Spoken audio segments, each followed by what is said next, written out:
নমস্কার। পতাকার ৫ রং, কবি সুকান্ত আচার্য।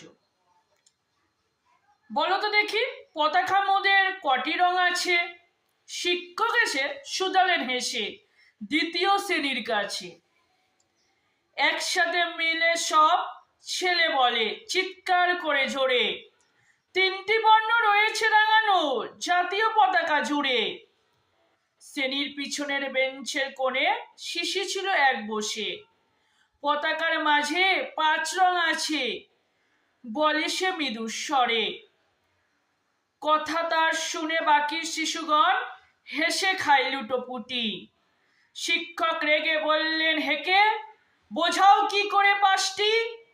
মাথা নিচু করে ভয়ার্ত স্বরে সরল শিশুটি বলে, ওপরে গেরুয়া মাঝখানে সাদা, সবুজ আছে তার তলে, আর আছে আঁকা গোলাকারের চাকা, নীল রং আছে এতে।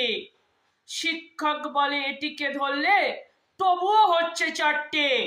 অবধ শিশুটি বলল তখন, রং রং আছে আর এক, লাল লাল ছোপ দাগ দেখা যায় ওই পতাকার মাঝে।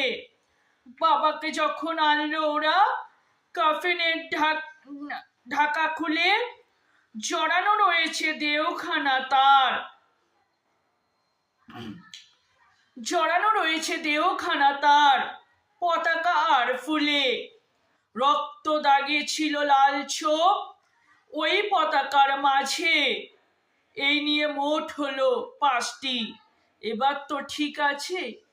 সরল শিশুটির জবাবখানি কাঁপিয়ে দিল বুক, অশ্রু এলো নয়ন ভরে, শুকানো হলো মুখ। আজও যারা দেশের জন্য করেছে বলিদান, স্বাধীনতার শহীদ সম তাদের অমর প্রাণ।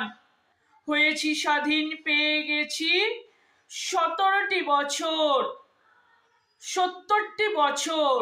দেশ বাঁচাতে যাচ্ছে যে প্রাণ, রাখছি তার কি খবর?